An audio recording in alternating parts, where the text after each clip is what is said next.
बलिया बन्नेछन् अतीतलाई वर्तमान र वर्तमानलाई आगतसँग जोड्ने पुलहरू। फक्रिनेछन् फूल बनेर कलिला कोपिलाहरू, त्यस्तै फेरि जाग्नेछन् केही बेर सुस्ताएका परिपक्व फूलहरू। जसरी हर दिन उदाउने घामले जोड्ने गर्छ हर साँझ उदाउने जुनलाई, नउदाउला जुन केही छैन, केही नीरव रात पनि प्रिय कथा बोकेर बसेका हुन्छन्। यही छिन् प्रकृति, यही छन् संस्कार र संस्कृति, जसका दस्तावेज बन्ने गर्छन् हर पल हर घडी। त्यही दस्तावेज हो किताब जात्रा। अक्षरदेखि ग्रन्थसम्मको सम्मेलन हो किताब जात्रा, जहाँ जोडिने एक एक सिर्जनाको हुनेछ जीवन्त प्रस्तुति। बन्नु छ सदैव त्यही पुल, उनेर एउटै मालामा हरेक सुगन्धका फूल। अझै जोड्नु छ सबैलाई पठन संस्कृतिको यात्रामा, थप्दै जानु छ नवीनता किताबहरूको यो जात्रामा। केही उज्याला पलहरू उदाउनेछन् फेरि, केही सिर्जनाका प्रहरहरू थपिनेछन् फेरि। किताब जात्रा। अधिक जानकारीका लागि किताब यात्रा एप डाउनलोड गर्नुहोला। Nabil Kitab Jatra mystic Nepal. Title sponsor Nabil bank limited, together ahead in association with Kreta mart, powered by Nepal bank limited, नेपालको पहिलो bank. Rastriya Banijya bank limited, तपाईको आफ्नै bank. Endorsed by Nepal telecommunications authority. Transportation partner silk transport, cross border connectivity. Tech partner नी pocket. Production and broadcast partner AP1 HD। Knowledge partner ACCA think ahead. Airlines partner Yeti airlines, you come first. International literature festival partner Kalinga literary festival, supported by Garima Vikas Bank Limited, Rianda Beach Serve, Jyoti Vikas Bank Limited, Moru College of Business Management, Altitude Air, Noble College, Lisara Receptions, Kayo Creative Studio, Artha Sarokar, organized by Kitab Yatra Foundation, brought to you by kitabyatra.com, Nepal's largest online bookstore. अधिक जानकारीका लागि किताब यात्रा app download गर्नुहोला। भनिन्छ नि, नानीदेखि लागेको बानी मेरो पनि एउटा बानी थियो, जे पनि बचत गरिहाल्ने, चाहे त्यो खानेकुरा होस् वा अरू केही, काम लाग्ने कुरा होस् वा काम नलाग्ने नै किन नहोस्। यो बानीले कहिलेकाहीँ रुनु न हाँस्नु बनाए पनि धेरै जसो भने राम्रै हुन्थ्यो। बिस्तारै यो बानी स्वभाव बन्दै गयो, अनि त बाबालाई पनि ब्याङ्कमा खातै खोलिदिनु पर्ने भयो। त्यसपछि बल्ल मैले बचतको सही अर्थ बुझेँ। अनि त महिनाभरिमा खुद्रुके भरायो, बाबासँग ब्याङ्क गएर जम्मा गरायो। अनि त मैले सबैलाई सोध्न थालेँ, नबिलमा खाता छैन? समयसँगै हुर्किँदै गयो, बचत पनि थरी थरी चिन्न लाग्यो। पेसा फेरिए, बचतका नाम फेरिए, आवश्यकता फेरिए, बचतका काम फेरिए। जिन्दगी न हो सधैँ किन एक नास हुन्थ्यो र? खुसीसँगै दुःखहरू पनि आए, समृद्धिसँगै अभावहरू पनि आए, तर पनि मन ढुक्क हुन्थ्यो, किनकि मेरो खाता थियो नबेल ब्याङ्कमा। आज जिम्मेवारीहरू बढिरहेका छन्, आवश्यकताहरू थपिरहेका छन्, तर नानीदेखि लागेको बानी अझै फेरिएको छैन। मेरो बाबादेखि मेरी छोरी सानी सबैलाई सरेको छ मेरो जस्तै बानी। नबेल ब्याङ्कसँगै बचत, नानीदेखि लागेको बानी। तपाईको नबेल ब्याङ्कमा खाता छ कि छैन त? नबेल ब्याङ्क सँगै अघि।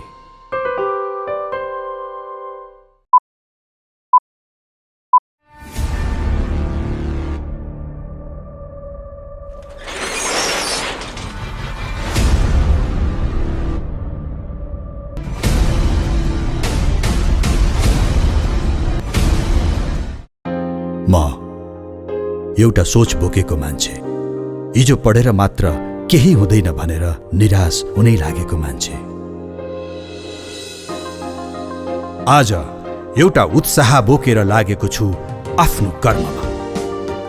मेरो विश्वास, मेरो भरोसा अनि मेरो प्रगतिको सहयात्री, जसले मेरो हरेक उतार चढावमा साथ दिँदै मलाई एउटा सफल व्यवसायी बनायो। तपाईँ र हामी जस्ता सृजनशीलहरूको सोचमा ऊर्जा भरिरहेको छ नेपाल बैंक लिमिटेड। समयसँगै अघि बढ्दै नेपाल बैंक लिमिटेड, नेपालको पहिलो बैंक। तिमी हाँस यो मन हाँस्छ, तिमी रुँदा रुन्छ मन, गाह्रो साह्रो पर्दा जीवनमा कसको लाग्छ आशा भना, अरू भन्ने एकैछिन हो, लाग्छ काम आफ्नै पो,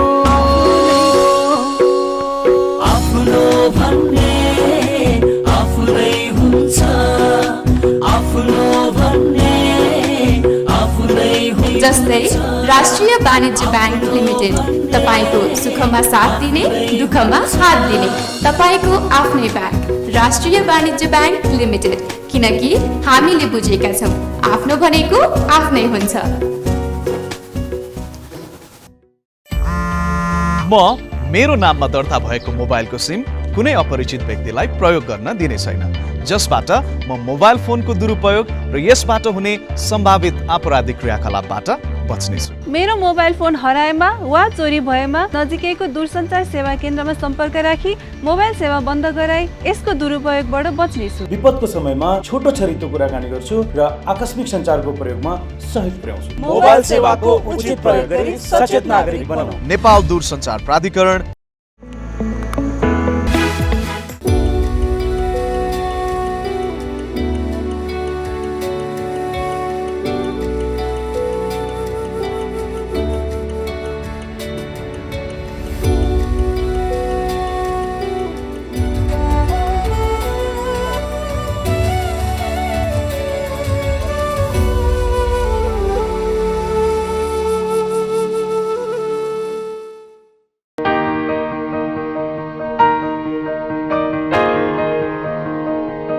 छोरा, मैले पाएँ तिम्रो पसिनाको कमाई मेरो मुठीमा छ, तिम्रो पसिनाको कमाई मेरो मुठीमा छ। सन्तानको विश्वास आमा, आमाको विश्वास गरिमा, गरिमा Bikas bank, access to all. समाजमा परिवर्तन ल्याउने आकांक्षा धेरै मानिसमा हुन्छ, तर दृढता, साहस र आत्मविश्वास भएका व्यक्तिले मात्र ल्याउन सक्छन् सार्थक परिवर्तन। त्यस्तै एक आदरणीय व्यक्ति डाक्टर सन्दुक रोहित, मोतीबिन्दुको निशुल्क तथा अति न्यून शुल्कमा उपचार गरी करिब 1.5 लाख बिरामीहरूलाई पुनर्ज्योति प्रदान गर्नुभएका डाक्टर रोहित। यस्ता परिवर्तनको ज्योतिलाई हामी ज्योति विकास बैंकको नमन। ज्योति Bikas bank, more than a bank. Choose your career path wisely with CVM, where learning is participative and fun with interactive classes, practical study approach, and a diverse set of young and dynamic teachers focusing on real-world solutions. With excellent study materials, access to the library and laboratories, study hall, computer lab, and program hall, providing the essential boost in your education and career. CVM College of Business Management, Charkhal Dili Bazar, Kathmandu. Transforming education.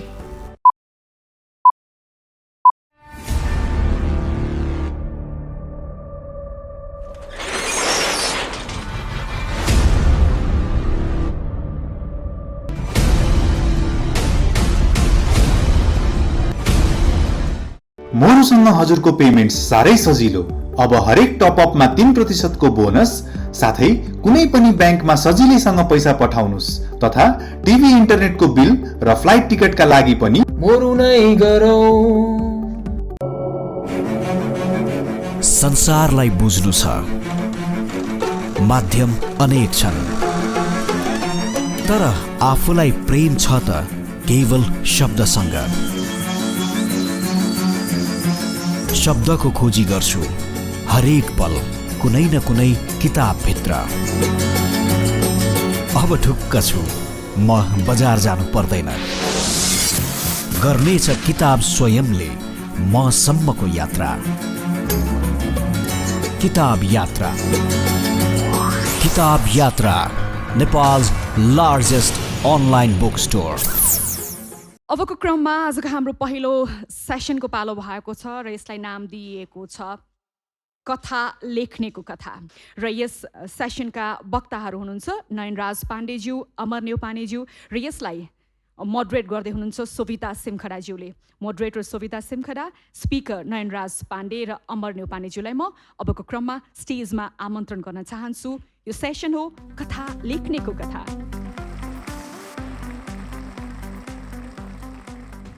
नमस्कार। कथा लेख्नेको कथा भनेर पहिलोपटक मैले जब शीर्षक देखेँ, त्यो देख्ने बित्तिकै मलाई दिमागमा दुईवटा कुरा आयो। एउटा कथा लेख्ने व्यक्तिको कथा हो कि भन्ने जस्तो पनि लाग्यो र अर्को कथा लेख्ने व्यक्तिले लेखेको कथा हो कि भन्ने जस्तो पनि लाग्यो।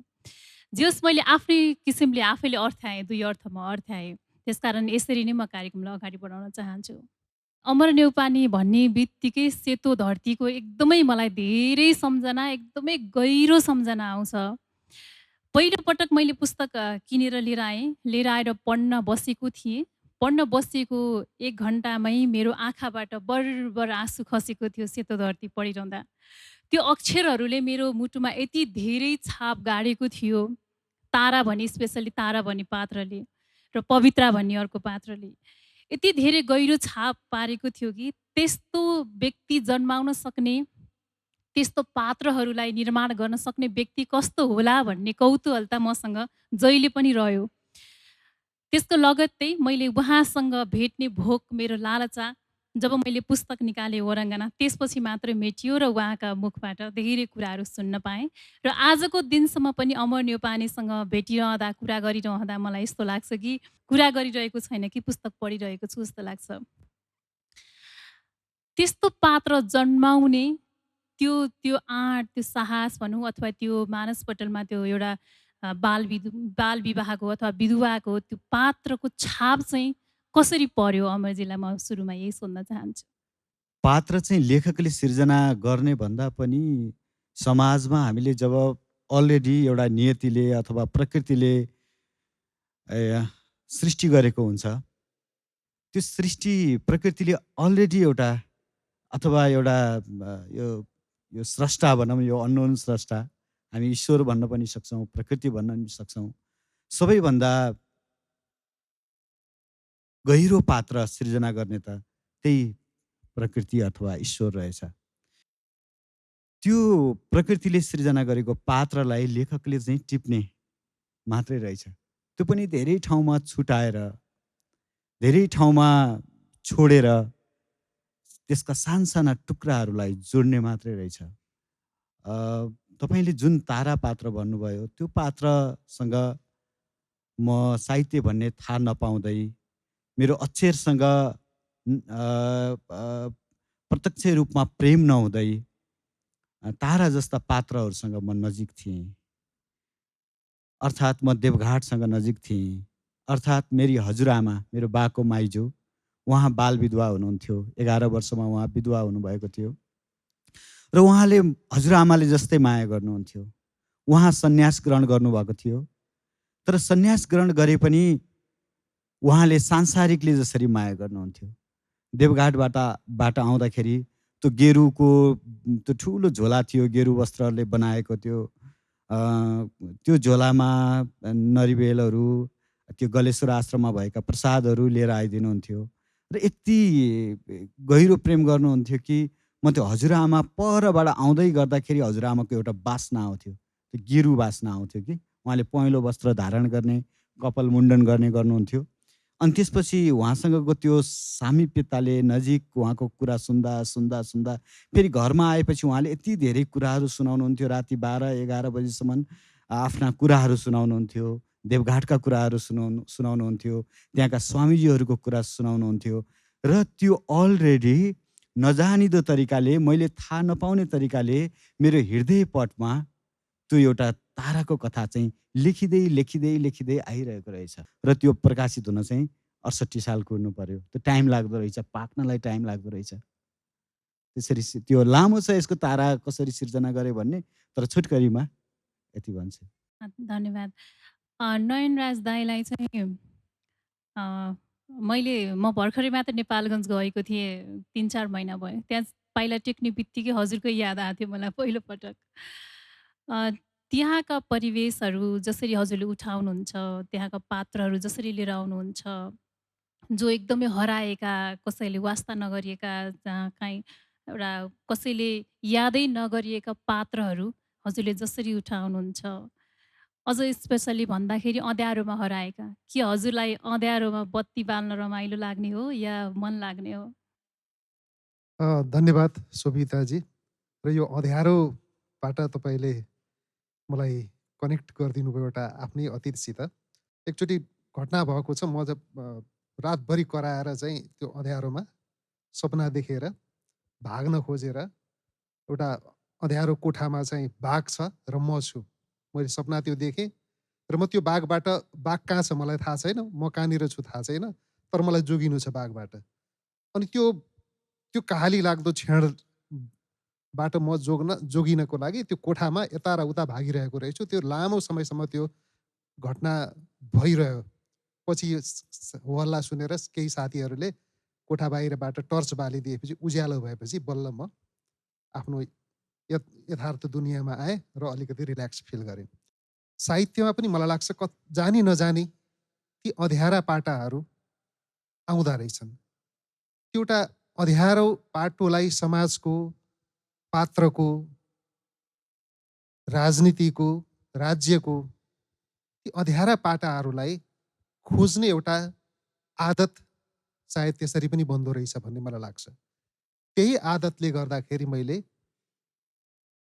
मधेस केन्द्रित भएर रचनाहरू प्राय गरिरहेको छु र त्यसमा पनि तपाईँले भने जस्तै केही छुटेका पात्र, केही छोडिएका पात्र, केही चाहिँ अँध्यारोमा रुमल्लिरहेका छन् जसलाई अगाडि उज्यालोमा ल्याउनु पर्ने छ।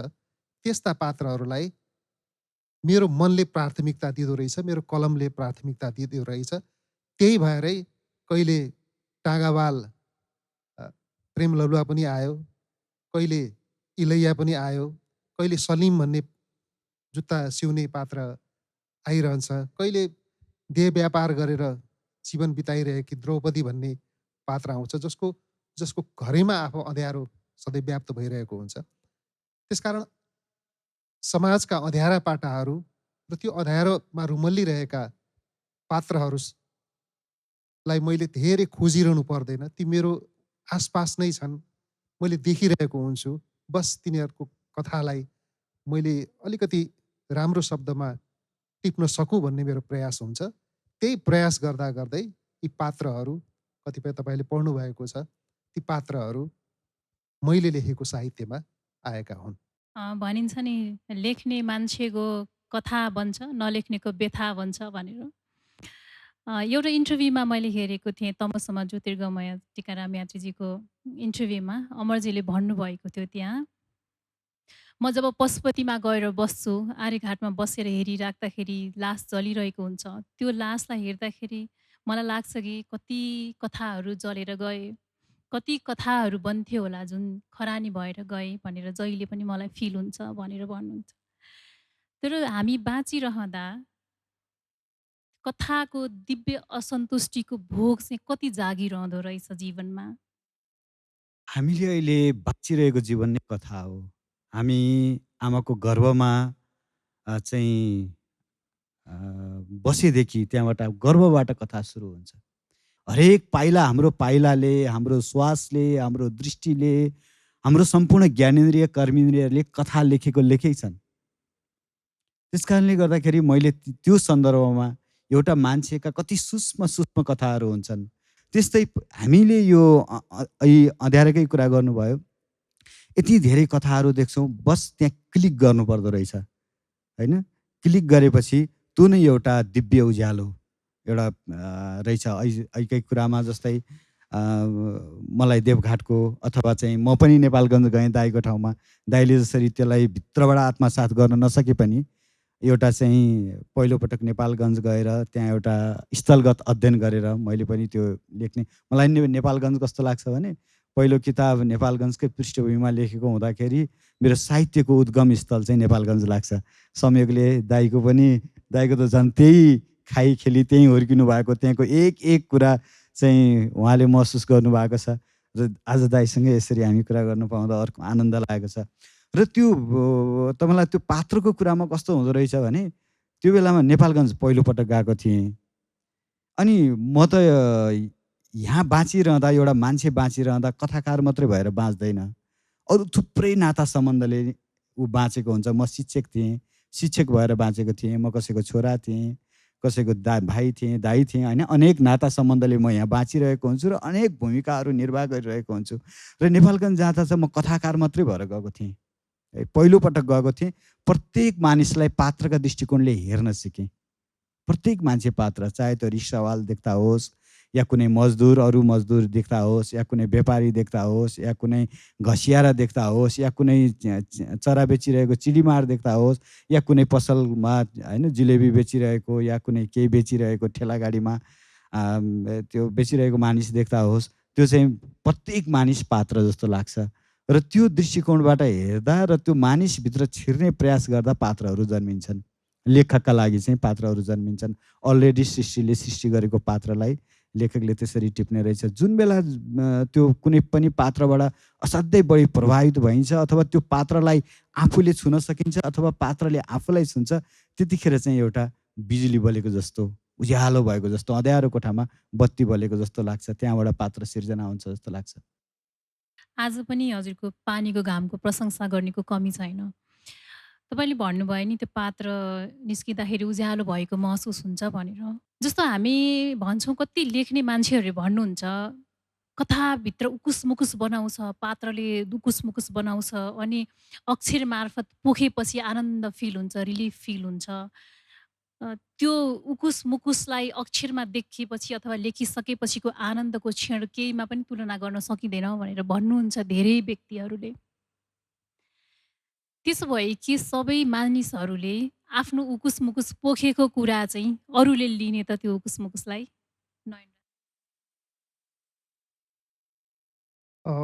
कस्तो गहिरो प्रश्न गर्नुभयो।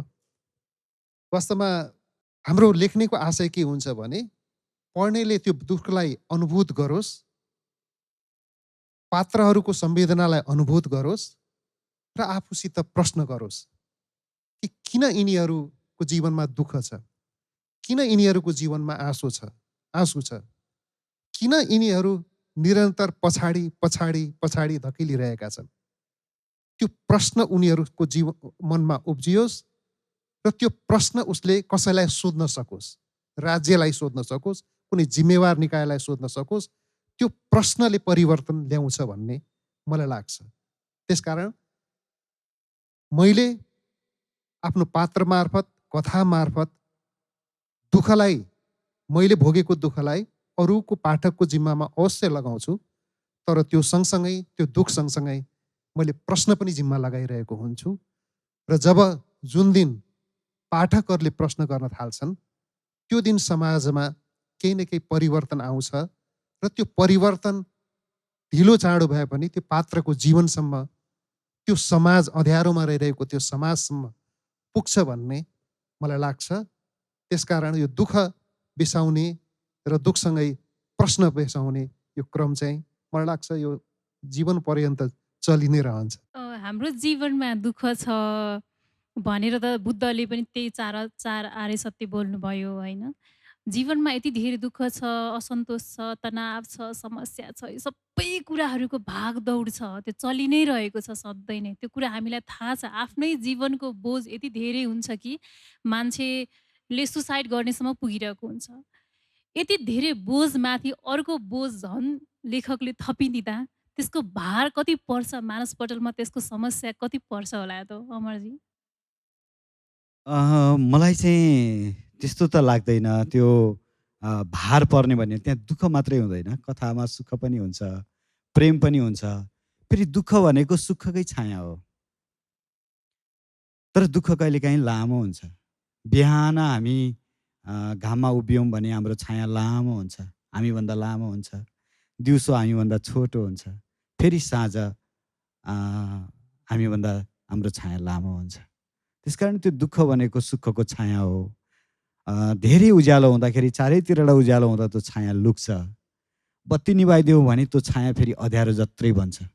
त्यसकारण हामीलाई कहिलेकाहीँ कस्तो लाग्छ भने सुखभन्दा दुःख ठुलो छ जस्तो लाग्छ। तर हामी कथा लेख्दा दुःखको मात्रै हुँदैन, आँसुको मात्रै हुँदैन, सुखको पनि हुन्छ, प्रेमको पनि हुन्छ, सङ्घर्षको पनि हुन्छ, सफलताको पनि हुन्छ। र त्यहाँ त्यति मात्र हुँदैन, त्यहाँ लेखक अनुसार हो, त्यहाँ लेखकले एउटा अर्को चिज दिएको हुन्छ लुकाएर, त्यहाँभित्र लुकाएर।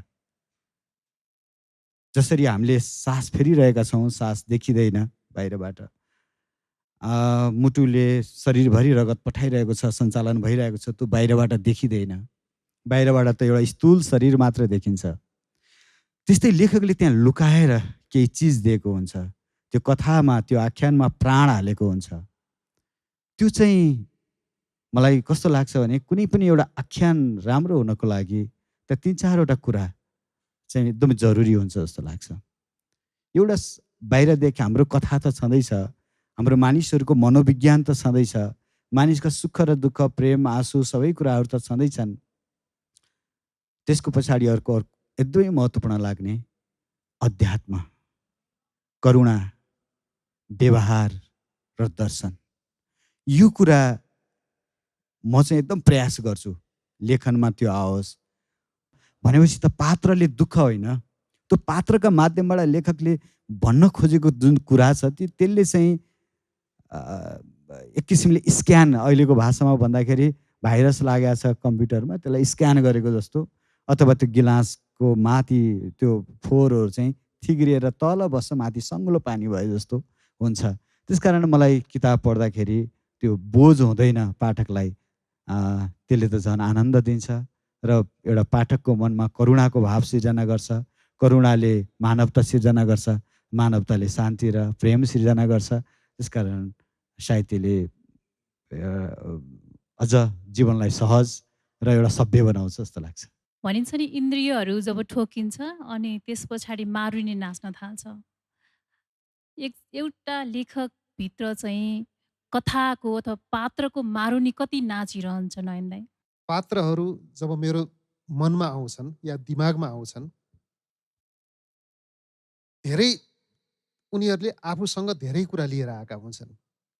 उनीहरूले आफ्नो अनुहार लिएर आउँछन्, आफ्नो रूप रङ्ग लिएर आउँछन्, आफ्नो पोसाक लिएर आउँछन्, आफ्नो दुःख लिएर आउँछन्, उहाँले भने जस्तै आफ्ना खुसी, आनन्द, सङ्घर्षहरू लिएर आउँछन्, आफ्ना असन्तुष्टिहरू लिएर आउँछन् र ती सबै एउटा लेखकको जिम्मामा लगाउँछन्, मेरो जिम्मामा लगाउँछन्, म जस्तै अरू लेखकको जिम्मामा लगाउँछन्।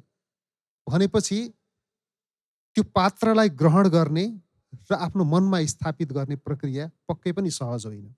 पात्रहरू, परिवेशहरू, समस्याहरू जो उनी पात्रले, चरित्रले निर्माण गरेको हुन्छ, आफूसित बोकेर ल्याएको हुन्छ र जो मेरो जिम्मामा दिएको हुन्छ, त्यो पक्कै पनि सुखद नहुन सक्छ। सुख अलिअलि मिसेको हुनसक्छ या दुःख बढी हुनसक्छ। कहिलेकाहीँ उहाँ अमरजीले भने जस्तै आनन्द पनि हुन्छ, आनन्द बढी होला, दुःख पनि होला, आनन्दका पछाडिका दुःख पनि होला।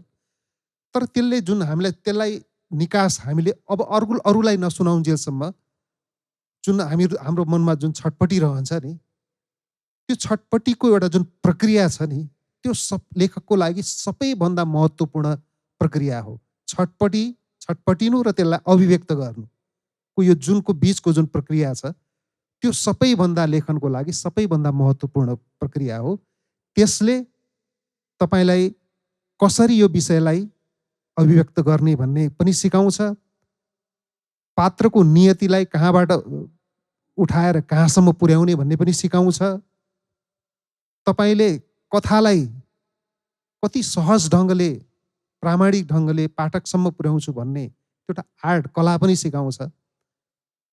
त्यसकारण त्यो दुःखलाई भोग्ने, त्यो दुःखका नृत्यहरूलाई, दुःखका छटपटीहरूलाई भोग्ने, आनन्दको पनि जुन नृत्य छ मनमा जुन हुन्छ, त्यो तपाईँले नृत्य त्यो नादसित जोड्नुभयो, त्यस कारण यो शब्द मैले पनि पटक पटक दोहोऱ्याएँ। ती सबैलाई ग्रहण गरेर अभिव्यक्त गर्दाखेरिको सुख, सन्तुष्टि, असन्तुष्टि, छटपटीले हामीलाई लेखनमा केही नयाँ कुराहरू गर्न पनि सिकाउँछ, केही नयाँ ढङ्गले अभिव्यक्त गर्न पनि सिकाउँछ। त्यसकारण ती क्षणहरू अन्ततः लेख्ने हिसाबले, लेखनको हिसाबले प्रिय नै हुँदा रहेछन् भन्ने लाग्छ मलाई। कथा लेखिरहँदा कथा पनि एउटा कसैको जीवन खोजिराख्ने नै हो। त्यसमा एउटा पूर्ण जीवन खोजिरहन्छ। त्यही क्रममा पात्रहरूले दुःख दिने अथवा पात्रहरूले छटपटी दिने क्रम पनि भइ नै राख्छ। त्यो छटपटीबाट निस्किसकेपछि एक हदसम्म त त्यो निस्किला, त्यो लेखेर पोखिएला। तर पछि समयमा आफू जब लेखिसकिन्छ त्यो क्षणमा आफूलाई खुल्ला हुनको लागि अथवा रिलिफ हुनको लागि, फेरि अर्को पात्र जन्माउनको लागि त्यो बिचको समयमा चाहिँ आफूलाई कसरी चाहिँ फ्री फिल गराउनुहुन्छ हजुरले?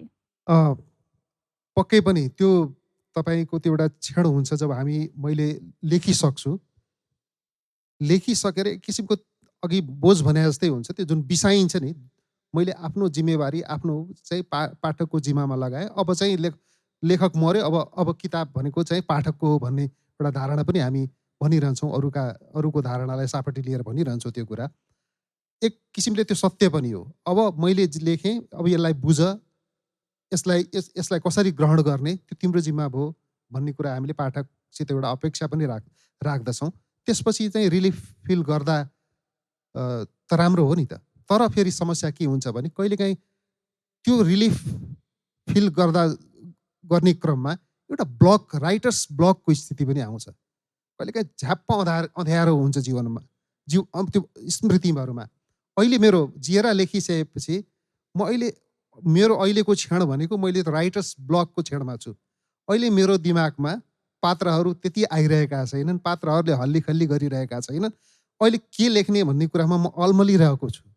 त्यो मलाई लाग्छ धेरै लेखकको जीवनमा त्यो क्षण आउँदो रहेछ। एउटा रचना लेखिसकेपछि अर्को रचनाको त्यो निर्माणको क्षणसम्म पुग्दाखेरिको त्योमा धेरै लेखकलाई त्यो समस्या पर्दो रहेछ। मलाई यो पटक पटक परेको छ। सल्लिपिर उपन्यास लेख्दाखेरि पनि त्यसका पनि दुःख सुखले त्यो जुन एउटा गाँठो मनमा निर्माण गरेको हुन्छ त्यो फुकाइन्छ पक्कै पनि, लेखिसकेपछि फुक्छ पनि। तर त्यसपछि एउटा रित्तोपन पनि बाँकी रहन्छ र त्यसले एउटा ब्लकको सिर्जना गर्छ। अनि त्यसपछि त्यतिखेर के भन्दा रहेछन् भने कहिलेकाहीँ लेखकहरूले आख्यानमै नलागेर विधान्तर पनि गर्नुपर्छ। विधान्तर गर्दाखेरि चाहिँ त्यो राइटर्स ब्लकको स्थितिबाट केही मुक्त हुन सकिन्छ भन्ने लाग्छ। नत्र के हुन्छ भने आख्यानमा तपाईँले महिनौसम्म जुन पात्रलाई बोकिरहनुहुन्छ अनि एकैचोटि तपाईँ सक्नुहुन्छ, रित्याउनुहुन्छ।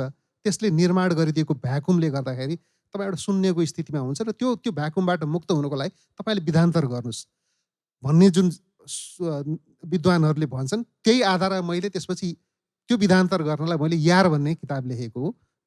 त्यो के हो भने संस्मरणमा आधारित छ। संस्मरणमा मेरो आफ्नो अनुभूति भाव हुनाले मैले धेरै कुराको नयाँ खोजिरहनु पनि परेन। एक किसिमको सजिलो पनि भयो।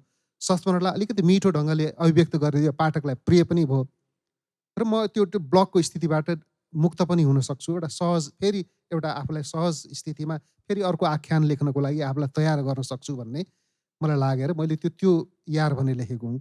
त्यसकारण त्यो एउटा बिसाइसकेपछि एउटा भ्याकुम स्थिति त हुन्छ, तर त्यो भ्याकुमले केही समयपछि नयाँ केही लेख्नको लागि प्रेरित पनि गरिरहेको हुन्छ भन्ने मलाई लाग्छ। अमरजीलाई मैले धेरैपल्ट भनेको छु, म ध्यान गर्न बस्दाखेरि तपाईँ पनि ध्यान गर्न आउनुहोस् न। ध्यान गरेर रिलिफ हुन्छ, फ्री भइन्छ माइन्ड, अनि आनन्द हुन्छ भनेर भन्छु। अनि उहाँले जहिले नै के भन्नुहुन्छ भने होइन, मलाई लेखन नै मेरो लागि ध्यान हो, लेखेपछि मलाई एकदम आनन्द फिल हुन्छ भनेर भन्नुहुन्छ। के हजुरलाई त्यो पात्रहरूले दुःख दिँदैनन् कहिल्यै? पहिला यो ध्यानबाट सुरु गरौँ। म ध्यानमा नगएको होइन, म त्यति धेरै ध्यानमा डुबेको त त्यो लेभलमा त पुगेको छैन, तर म केही गरेको छु अलिअलि। मैले यो सुरुवात 52 सालबाटै गरेको। नानगढमा त्यहाँ म बालकुमारी कलेजमा पढ्दाखेरि बेला बेलामा ओम शान्तिमा जान्थेँ। त्यहाँ 1 हप्ताको कोर्स पनि लिएको थिएँ। तर मेरो मनमा त त्यो बेलादेखि साहित्यसँग प्रेम थियो। त्यो ध्यानमा बस्दाखेरि पनि आफूसँग जे छ त्यही कुरालाई बढी ध्यान गरिँदो रहेछ, होइन? उहाँहरूले भनेको कुराभन्दा म भित्र भएको कुरालाई मैले ध्यान गरिरहेको हुन्छु। ध्यान गरेको भनेको आफूभित्र भएको कुरालाई गहिरिएर हेर्नु हो। उहाँहरूले जे त्यो निर्देशन दिनुहुन्छ अथवा जे त्यो प्रवचन दिनुहुन्छ त्योभन्दा मैभित्रको कुरा मैले हेरिरहेको हुँदो रहेछ। त्यो आफूभित्रको कुरा हेर्न मैले कहाँ बसेर हेर्ने भन्ने कुरा एकदम महत्त्वपूर्ण हुँदो रहेछ। त्यसै सिलसिलामा म विपसेना पनि गएको थिएँ। सेतो धरती फर्स्ट ड्राफ्ट तयार गरेर विपसेना गएर आएको थिएँ र त्यहाँको नि एउटा एकदमै अनौठो मिठो अनुभव छ बोल्न नपाइने 10 दिनसम्म। त्यहाँको एउटा आफ्नै किसिमको गहिरो अनुभव छ र त्यसले मलाई चाहिँ केही आएर एडिट गर्नको निम्ति केही सहयोग पनि गर्यो। अनि मैले त्यो ध्यानबाट आइसकेपछि मैले साहित्य भनेको के भन्ने विषयमा मलाई आफूले मेरो मनमा के लाग्यो भने साहित्य भनेको चाहिँ जीवन र ध्यानको समागमबाट हृदयले जन्माउने सन्तानको नाम साहित्य हो। त्यो रहेछ साहित्य भन्ने मलाई त्यो विपसना गएर आएपछि फिल भयो। र कहिलेकाहीँ आध्यात्मिक साथीहरू तपाईँ जस्तै सन्यासी साथीहरूसँग पनि कुरा हुँदाखेरि म यही भन्छु, एउटा चित्रकार चित्रकलामा डुब्नु ध्यान हो, एउटा सङ्गीतकार सङ्गीतमा डुब्नु ध्यान हो, एउटा खेलाडी खेलमा डुब्नु ध्यान हो, एउटा लेखक लेखनमा डुब्नु ध्यान हो। कहिलेकाहीँ म त्यो उसमा नजानको कारण अर्को कस्तो हुन्छ भने त्यो म यता डुब्न नसकेर पनि हुन्छ क्या, यता डुब्न कोसिस गरिरहेको हुन्छु, उता पनि गएँ भने म कतै पनि डुब्दिनँ होला भन्ने पनि लाग्छ।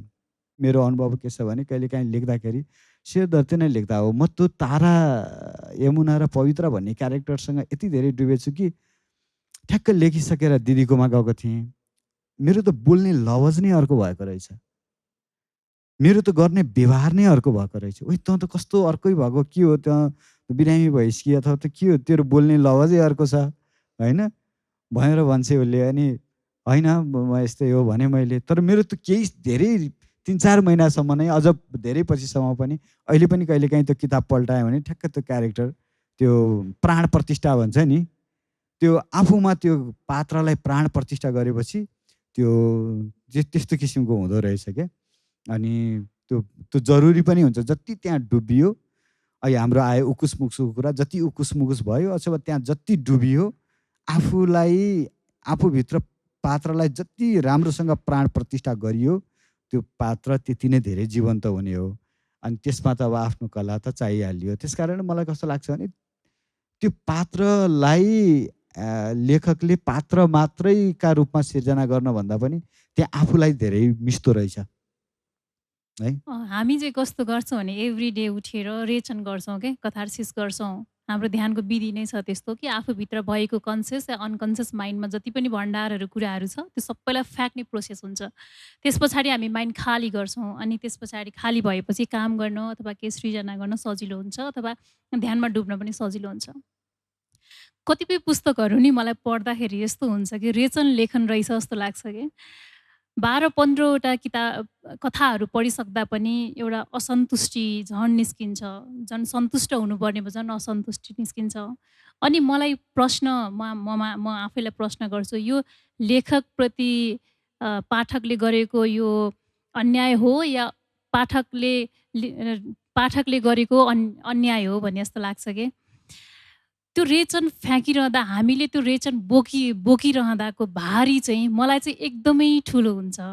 हजुरहरूलाई त्यस्तो कहिल्यै भएको छ या छैन अथवा हुन्छ कि हुँदैन त्यस्तो?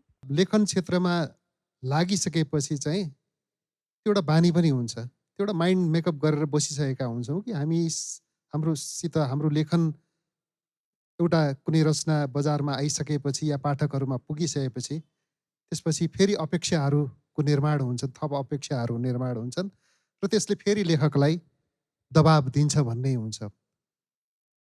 दबाब 2 किसिमको हुन्छ, एउटा चाहिँ लेखकलाई केही अझ नयाँ केही लेखौँ भन्ने उत्प्रेरणा दिन्छ र एउटा चाहिँ फेरि पहिले जस्तै केही लेख भनेर एउटा बाटो देखाउँछ। अब त्यसपछि लेखकलाई छटपटी हुन्छ कि उसले कुन बाटो रोज्ने। हामी धेरै लेखकहरू यो कुरामा सायद अल्मलिरहेका हुन्छौँ। कहिले हामी नित्य एउटा नयाँ लेखनमा अभ्यास गरिरहेका हुन्छौँ र कहिले चाहिँ हामी होइन पाठकले यो रुचाउनु भयो, म यस्तो ब्रान्ड भएँ, अब मैले यस्तै लेखिरहनु पर्छ भन्ने हुन्छ। त्यो बजारको कुरा आउँछ नि, बजारले को लागि लेख्ने या बजारको आदेशमा लेख्ने भन्ने कुरा, त्यो बजार कुनै त्यो मूर्त रूपमा आउँदैन, त्यो दबाब पाठकको मार्फतबाट घुमेर त्यो आउँदो रहेछ लेखकसम्मलाई। अब लेखक त्यसमा अभ्यस्त हुने या त्यसबाट जोगिने भन्ने एउटा छटपटी या अन्तर्द्वन्द्वमा रहन्छ र उसले एउटा आफ्नो एउटा प्राथमिकता तय गर्छ।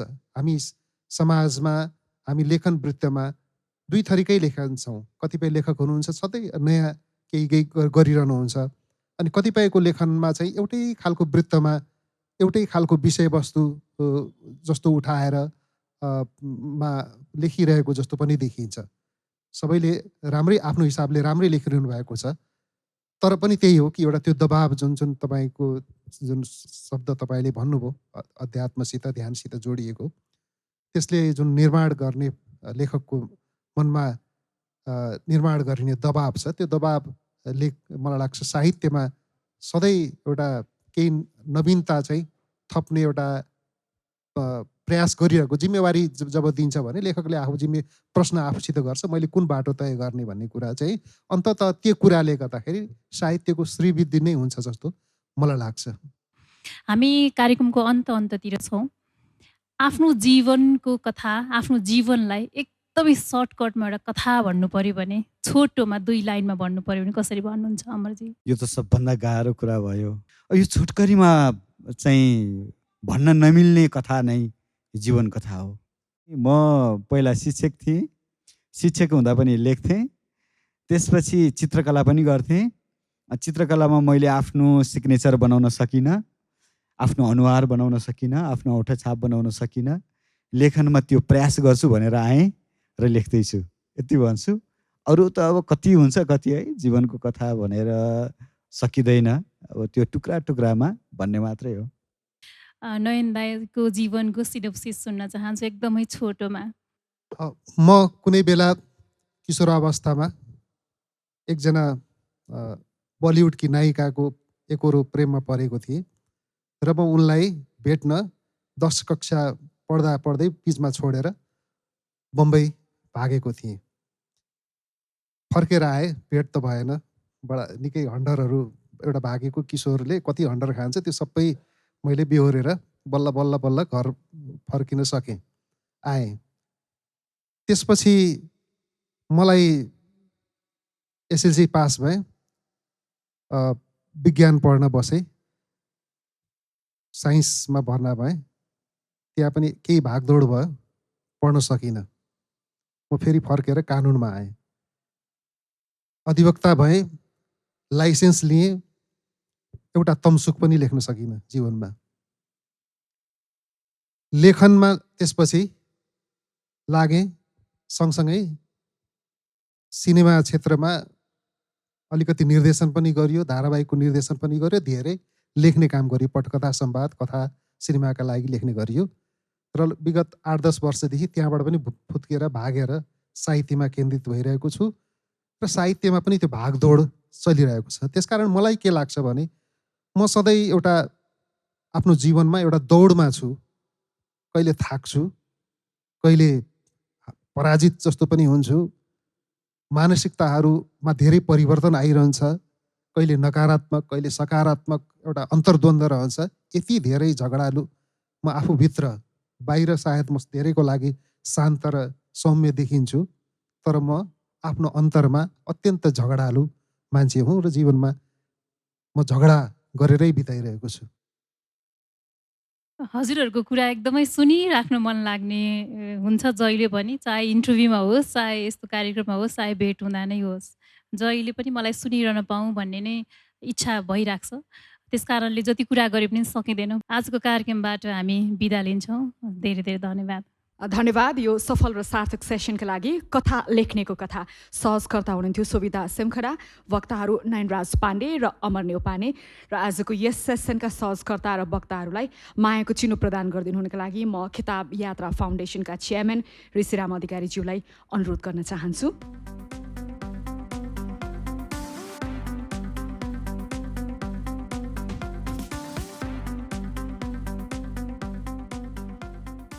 बलिया बन्नेछन् अतीतलाई वर्तमान र वर्तमानलाई आगतसँग जोड्ने पुलहरू। फक्रिनेछन् फूल बनेर कलिला कोपिलाहरू, त्यस्तै फेरि जाग्नेछन् केही बेर सुस्ताएका परिपक्व फूलहरू। जसरी हर दिन उदाउने घामले जोड्ने गर्छ हर साँझ उदाउने जुनलाई, नउदाउला जुन केही छैन, केही नीरव रात पनि प्रिय कथा बोकेर बसेका हुन्छन्। यही छिन् प्रकृति, यही छन् संस्कार र संस्कृति, जसका दस्तावेज बन्ने गर्छन् हर पल हर घडी। त्यही दस्तावेज हो किताब जात्रा। अक्षरदेखि ग्रन्थसम्मको सम्मेलन हो किताब जात्रा, जहाँ जोडिने एक एक सिर्जनाको हुनेछ जीवन्त प्रस्तुति। बन्नु छ सदैव त्यही फूल, उनेर एउटै मालामा हरेक सुगन्धका फूल। अझै जोड्नु छ सबैलाई पठन संस्कृतिको यात्रामा। थप्दै जानु छ नवीनता किताबहरूको यो जात्रामा। केही उज्याला पलहरू उदाउने छन् फेरि, केही सिर्जनाका प्रहरहरू थपिने छन् फेरि। किताब जात्रा। अधिक जानकारीका लागि किताब यात्रा एप डाउनलोड गर्नुहोला। Nabil Kitab Jatra, mystic Nepal. Title sponsor Nabil bank limited, together ahead. In association with Kreta mart, powered by Nepal bank limited, नेपालको पहिलो bank. Rastriya Banijya bank limited, तपाईको आफ्नै bank. Endorsed by Nepal telecommunications authority. Transportation partner silk transport, cross border connectivity. Tech partner नै pocket. Production and broadcast partner AP1 HD। Knowledge partner ACCA think ahead. Airlines partner Yeti airlines, you come first. International literature festival partner Kalinga literary festival. Supported by Garima Bikas bank limited, रियन्डा बेज सर्व। Jyoti Bikas bank limited, मोरू college of business management, altitude air, noble college, लिसारा receptions, कायो creative studio. Artha Sarokar, organized by Kitab Yatra foundation, brought to you by kitabYatra.com, Nepal's largest online bookstore.